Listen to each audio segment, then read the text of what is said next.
এখন আমি প্রাথমিক গণিত পঞ্চম শ্রেণী তৃতীয় প্রান্তিক মূল্যায়ন 2025-এর 4 নম্বরের 9 একটি সমস্যার সমাধান করব। প্রথমে আমরা এই সমস্যাটিকে ভালোভাবে পড়ে বুঝে নেব। একটি কলম 50 টাকায় ক্রয় করে 56 টাকায় বিক্রয় করা হলে শতকরা কত লাভ বা ক্ষতি হবে? এখানে দেখা যাচ্ছে যে কলমটি ক্রয় করেছিল হচ্ছে 50 টাকায় আর বিক্রয় করেছে হচ্ছে 56 টাকায়, তাহলে আমাদের লাভ হয়েছে হচ্ছে 6 টাকা এখানে। তাহলে এখানে আমি লিখে নিয়েছি একটু সময় বাঁচানোর জন্য। বিক্রয় মূল্য হচ্ছে 56 টাকা আর ক্রয় মূল্য হচ্ছে 50 টাকা। তাহলে লাভ হচ্ছে 6 টাকা। তাহলে আমরা লাভ বা ক্ষতি সবসময় কিন্তু ক্রয় মূল্যের উপর বের করব। তাহলে এখানে ক্রয় মূল্য আছে হচ্ছে 50 টাকা, তাহলে 50 টাকায় লাভ হয় হচ্ছে এই 6 টাকা। 50 টাকায়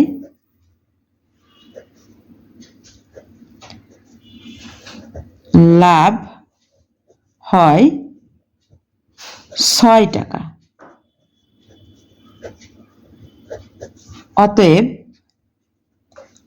1 টাকায় লাভ হয় আরো কম, এজন্য ভাগ হবে, ভাগ 50 টাকা।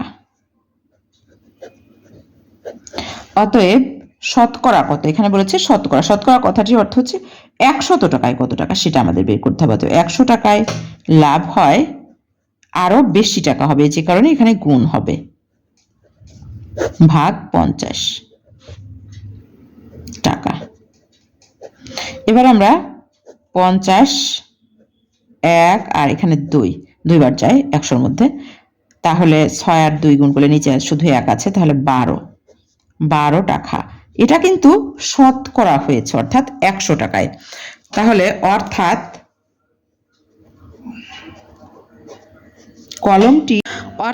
কলমটির লাভ হলো এখানে 12%। তাহলে এটাই হচ্ছে উত্তর।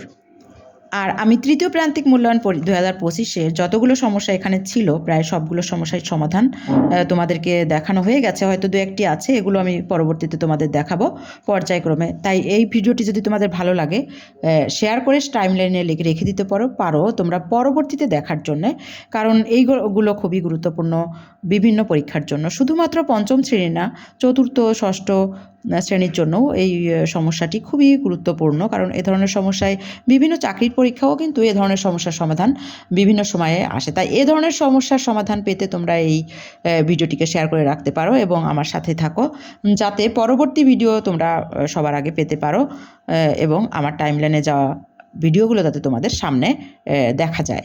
আল্লাহ হাফেজ, আজ এ পর্যন্তই।